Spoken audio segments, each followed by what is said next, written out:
జై శ్రీరామ్. శ్రీమాత్రే నమః. శ్రీ గురుభ్యో నమః. నిజ జ్యేష్ఠ మాసంలో శుక్లపక్షంలో పక్ష ఫలితాలు ద్వాదశ రాశుల వాళ్ళకి, ద్వాదశ లగ్నాల వాళ్ళకి. నిజ జ్యేష్ఠ మాసంలో ఉన్న ఈ శుక్లపక్షంలో ద్వాదశ రాశుల వాళ్ళకి, ద్వాదశ లగ్నాల వాళ్ళకి గోచార గ్రహస్థితులు ఎలాంటి ఫలితాన్ని ఇవ్వబోతున్నాయి? ఈ ఫలితాన్ని ప్రసాదించే గ్రహ దేవతలు ఏ ఏ రాశుల్లో స్థితిలో ఉన్నారో ప్రథమంగా పరిశీలిద్దాము. రవి మిథున రాశిలో ఆయన సంచారం ఉంటుంది ఈ పక్షం మొత్తం కూడా. మంగళ్ మేషరాశి మరియు వృషభ రాశిలో ఆయన సంచారం ఉంటుంది. అంటే మొదటి 2-3 రోజులు ఆయన సంచారం మేషరాశిలో ఉంటుంది. ఆ తర్వాత వృషభ రాశిలోకి ఆయన సంచారం ఉంటుంది. 21వ తారీఖు వృషభ రాశిలోకి ఆయన సంచారం మారుతుంది. బుధదేవుడు మిథున రాశిలో ఆయన సంచారం ఉంది. 23వ తారీఖు నుంచి మిథున రాశిలోంచి కర్కాటక రాశిలోకి ఆయన సంచారం సాగుతుంది. గురు భగవానుడు దేవగురువైన బృహస్పతి కర్కాటక రాశిలో స్థితిలో ఉన్నారు. దైత్య గురువైన అసుర గురువైన శుక్రాచార్యుల వారు కర్కాటక రాశిలో స్థితిలో ఉన్నారు. కేతుదేవుడు సింహరాశిలో ఆయన స్థితి కొనసాగిస్తూ ఉన్నారు. అలాగే రాహు భగవానుడు కుంభరాశిలో ఆయన యొక్క గమనం ఉంది. ఆఖరిదైన మీన రాశిలో శనేశ్వరుడి యొక్క సంచారము. ఇవి గోచారంలో గ్రహాలు ఈ రాశుల్లో స్థితిలో ఉన్నాయి. ఈ రాశుల్లో స్థితిలో ఉన్న గోచారంలో గ్రహ దేవతలు నిజ జ్యేష్ఠ మాసంలో శుక్లపక్షంలో, ఇవి ఇప్పుడు మనం తెలుసుకునేవి పక్ష ఫలితాలు. ఈ శుక్లపక్షం మొత్తానికి ద్వాదశ రాశుల వాళ్ళకి, ద్వాదశ లగ్నాల వాళ్ళకి గోచార గ్రహ గమనాల ఆధారంగా ఎలాంటి ఫలితాలు ఉంటాయో మనం ఒకసారి చూద్దాము. అయితే ఈ పక్షంలో ఉన్న విశేషాంశం ఏంటంటే 3 శుభగ్రహాలు కర్కాటక రాశిలో సంచారం చేయడం. ఈ పక్షం మొదటి నుంచి కూడా, అంటే 15వ తారీఖు నుంచి ఈ పక్షం మొత్తం కూడా గురు శుక్రులు ఇద్దరు కర్కాటక రాశిలో ఉండడము. దానికి తోడు ఈ పక్షంలో 23వ తారీఖు నుంచి బుధ భగవానుడు కూడా గురు శుక్రులతోటి కలిసి ఉండడము. ఇది ఒక విశేషాంశము. ఈ 3 గ్రహాలు, బుధుడు పాపులతో కూడితే పాపి, శుభులతో కూడితే శుభుడు అని చెప్పి పరాశర సంహిత చెప్తుంది. అందువల్ల 3 శుభగ్రహాలు కర్కాటక రాశి కాలపురుషుడు కుండలిలో, సహజ కాలపురుషుడు కుండలిలో చతుర్థ స్థానమైన కర్కాటక రాశి, అంటే మాతృస్థానం అని కూడా చెప్తున్న జ్యోతిష శాస్త్రము. ఈ స్థానంలో ఉండడం వల్ల ఎలాంటి బెనిఫిట్స్ ఉంటాయి, ఇంకా మిగతా గ్రహ గమనాల్లో కూడా మనం పరిశీలిస్తే ఎలాంటి ఫలితాలు ఉంటాయి. ఎందుకంటే మంగళ మరి మేష వృషభ రాశుల్లో ఆయన సంచారం ఉంటుంది. రవి మిథున రాశిలో సంచారం. మిగతా గ్రహ స్థితులను కూడా మనం అన్ని గ్రహాల యొక్క స్థితుల్ని బట్టి ఎలాంటి ఫలితాలు గోచర ద్వాదశ రాశుల వాళ్ళకి, ద్వాదశ లగ్నాల వాళ్ళకి, 27 నక్షత్రాల వాళ్ళకి ఉంటాయో చూద్దాము. ఇదేంటంటే కర్కాటక రాశిలో ఈ 3 గ్రహాలు స్థితిలో ఉండడం చాలా శుభత్వాన్ని సూచిస్తాయి. ఏ విషయాలు కామన్ గా శుభత్వాన్ని అన్ని రాశుల వాళ్ళకి కామన్ గా ఉండే పాయింట్ ఒక 2-3 ఉన్నాయి ఈ పక్షంలో. అవి చెప్పి విడివిడిగా మీ రాశి ప్రకారము ఎలాంటి ఫలితాలు ఉంటాయో కూడా చూద్దాము. కామన్ గా అందరికి అప్లికేబుల్ అయ్యే పాయింట్ ఏంటంటే గృహంలో శాంతియుత వాతావరణం ఉంటుంది. ఒకవేళ మీ గృహంలో ఏమన్నా అలజడి ఇలాంటివి ఉన్నా కూడా అవి ఈ పక్షం వరకు మటుకు కమ్ డౌన్ అయ్యి వీలైనంత వరకు ప్రశాంతత, మీ జన్మజాతకం బాగోకపోయినా అసలు అంతకు ముందు మీతో కంపేర్ చేస్తే ప్రశాంతత చూస్తారు. మీ జన్మజాతకం బాగా ఉంటే చాలా ప్రశాంతత చూస్తారు. చాలా అంటే చాలా ప్రశాంతత. ప్రతి ఒక్కళ్ళకి ఇది అందరికీ అప్లికేబిలిటీ ఉంటుంది. అలాగే ఎవరైనా గృహ నిర్మాణ ప్రయత్నాలు చేసి ఆగిపోయి ఉంటే అవన్నీ మళ్ళీ ముందుకు సాగుతాయి. గతంలో కొన్ని ప్రయత్నాలు చేసి ఆపేసి కొంతమంది నిర్మాణాలు సగంలో ఆపేస్తూ ఉంటారు ఏదో ఒక కారణాల రీత్యా, అవన్నీ ఇప్పుడు ముందుకు సాగుతాయి. అలాగే గృహ నిర్మాణ పనులనే కాదు, ఏదైనా కొనాలనుకున్నా, అమ్మాలనుకున్నా కూడా వాహనం కావచ్చు, గృహం కావచ్చు, స్థలం కావచ్చు, పొలం కావచ్చు, ఇలాంటి వాటిల్లో కొన్ని చిక్కులు వచ్చి ముందుకు సాగలేకుండా ఉన్న వాళ్ళు ఎవరైనా ఉంటే ఈ పక్షంలో వీటన్నిటి నుంచి, ఈ కష్టాలన్నిటికీ తెరపడిపోతుంది. మీ పనులన్నీ, మీ ప్రయత్నాలన్నీ చక్కగా ముందుకు సాగుతాయి. మాతృ సౌఖ్యం చాలా ఎక్కువగా ఉంటుంది. ఈ పక్షం మొత్తం కూడా అమ్మవారి ఆశీస్సులు మనందరి మీద కూడా చాలా అమోఘంగా ఉన్నాయి. అమ్మవారి ఆశీస్సులు ద్వాదశ రాశుల మీద, ద్వాదశ లగ్నాల మీద, 27 నక్షత్రాల వాళ్ళకి చక్కగా ఉన్నాయి, విశేషంగా ఉన్నాయి. దానికి ఒక కారణం ఏంటంటే సహజకాల పురుషుడు కుండలిలో చతుర్థ స్థానంలో 3 శుభగ్రహాల సంచారము అత్యంత శుభ ఫలితాన్ని ద్వాదశ రాశుల వాళ్ళకి, ద్వాదశ లగ్నాల వాళ్ళకి, మనందరికీ కూడా అందించబోతుంది.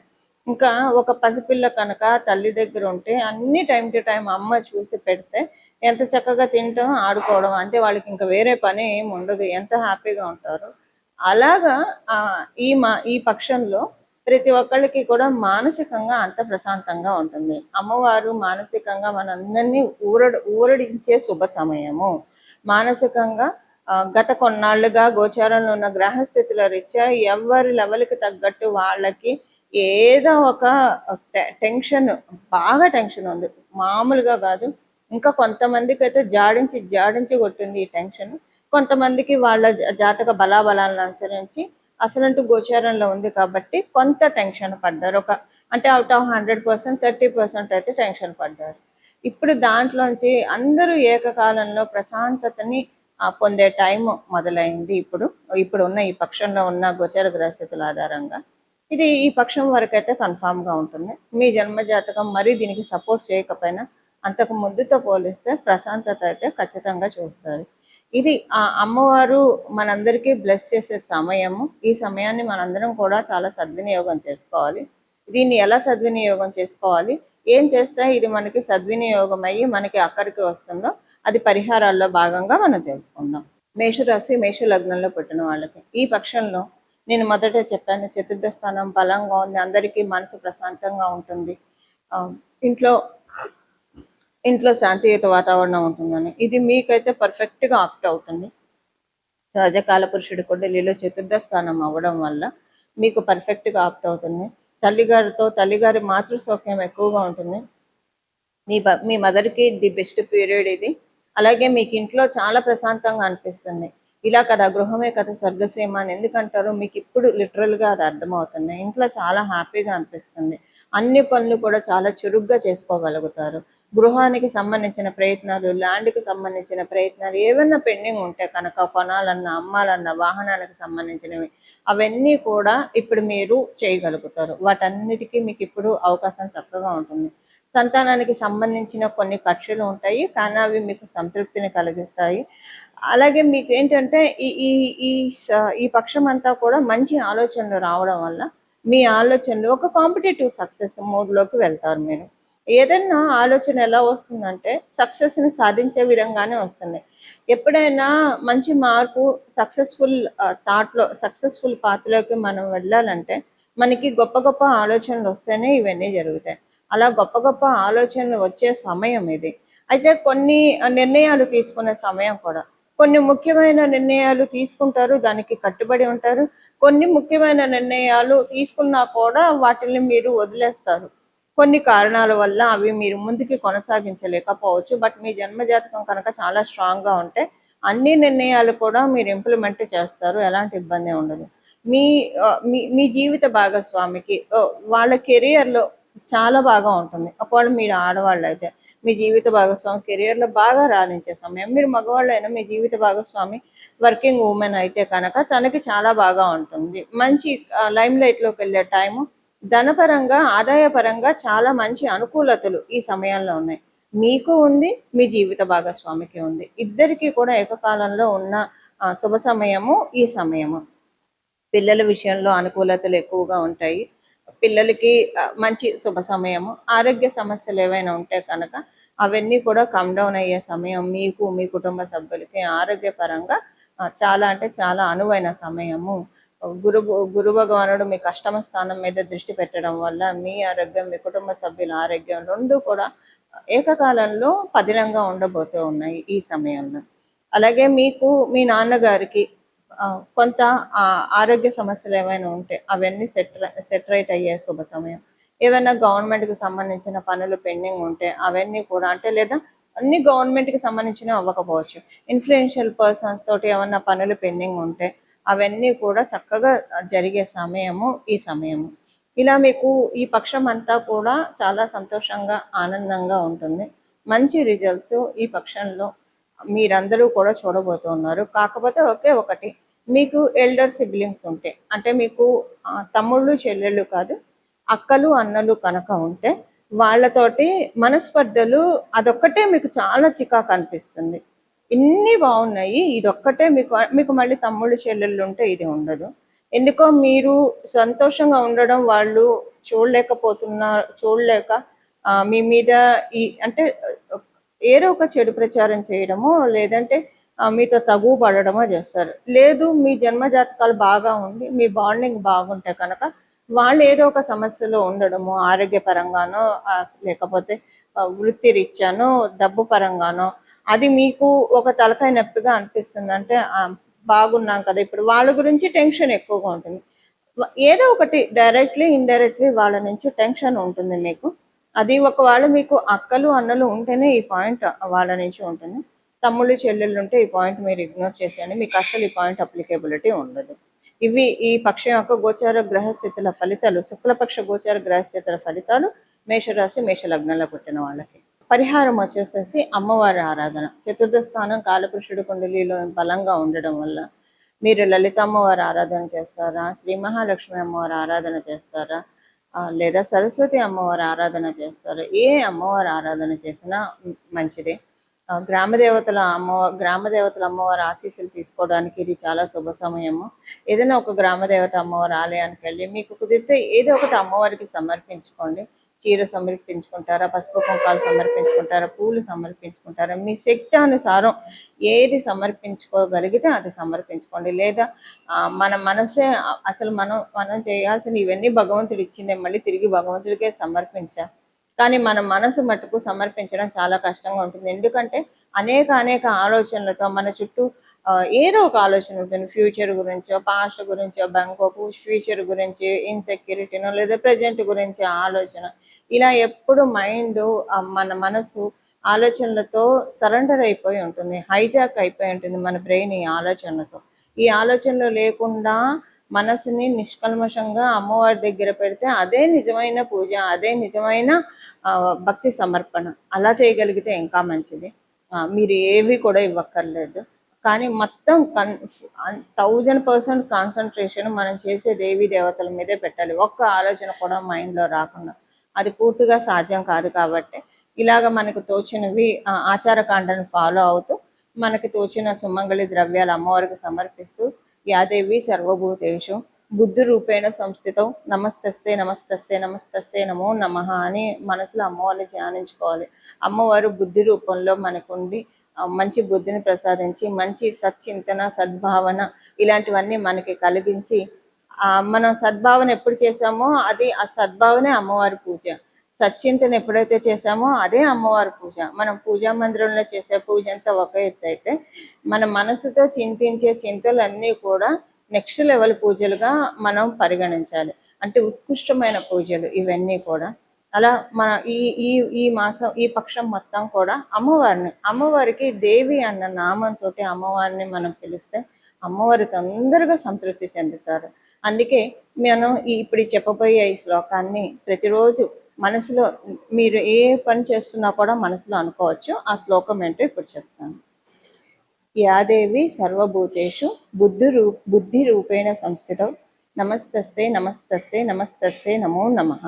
యాదేవి సర్వభూతేషు బుద్ధి రూపేణ సంస్థితం నమస్తస్సే నమస్తస్సే నమస్తస్సే నమో నమః.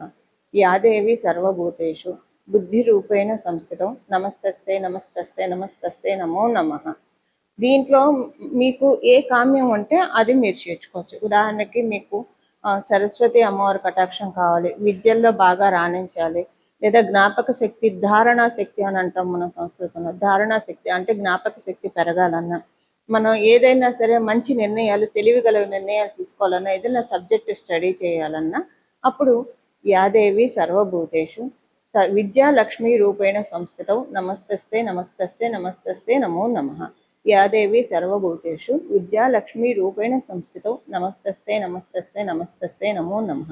యాదేవి సర్వభూతేషు విద్యాలక్ష్మి రూపేణ సంస్థితం నమస్తస్సే నమస్తస్సే నమస్తస్సే నమో నమః.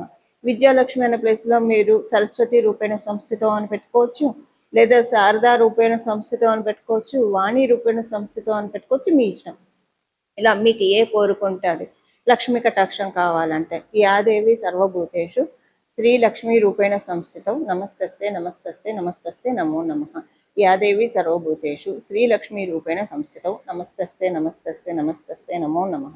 या देवी सर्वभूतेषु श्रीलक्ष्मीरूपेण संस्थितौ नमस्तस्यै नमस्तस्यै नमस्तस्यै नमो नमः ఆరోగ్య సమస్యలు ఉన్నాయి యాదేవి సర్వభూతేషు శక్తి రూపేణ సంస్థితౌ నమస్తస్యై నమస్తస్యై నమస్తస్యై నమో నమః యాదేవి సర్వభూతేషు శక్తి రూపేణ సంస్థితౌ నమస్తస్యై నమస్తస్యై నమస్తస్యై నమో నమః యాదేవి సర్వభూతేషు శక్తి రూపేణ సంస్థితౌ నమస్తస్యై నమస్తస్యై నమస్తస్యై నమో నమః.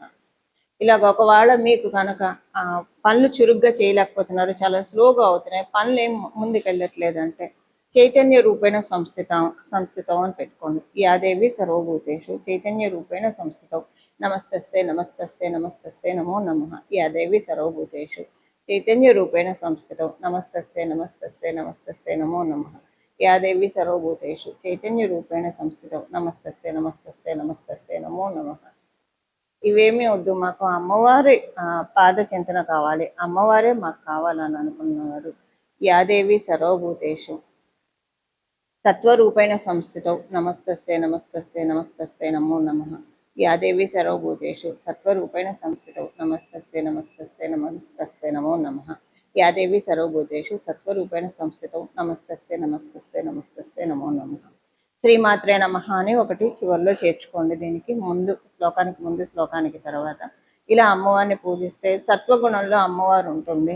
అమ్మవారికి సత్వ రజో తమో గుణాలు 3 ఉంటాయి, కానీ సత్వగుణంలో లక్ష్మీతత్వం ఎక్కువగా ఉంటుంది, లలిత పరాదేవత శక్తి ఎక్కువగా ఉంటుంది. సో సత్వరూపంలో కూడా అమ్మవారిని మనం ఆరాధించవచ్చు. అసలు దేవి దేవి దేవి అంటూ ఉన్నామంటేనే మన అమ్మవారి వైపు జగదంబ దేవి పరమేశి ఇవన్నీ కూడా అమ్మవారికి అత్యంత ప్రీతికరమైన నామాలు. శ్రీమాత ఇవన్నీ కూడా అమ్మవారికి అత్యంత ప్రీతికరమైన నామాలు. ఈ పక్షం మొత్తం కూడా అమ్మవారి ఆరాధన విశేషంగా చేసి మనందరం కూడా అమ్మవారి కృపకి తప్పకుండా పాత్రలు అవుతాము. అలా అవ్వాలని చెప్పి అందరి తరఫున జగదంబ పాదాలకి, రాజరాజేశ్వరి అమ్మవారి పాదాలకి, నా ఆరాధ్య దేవత అయిన రాజరాజేశ్వరి అమ్మవారి పాదాలకి మనస్ఫూర్తిగా శరణు వేడుతూ మంగళం. నమో భగవతే వాసుదేవాయ.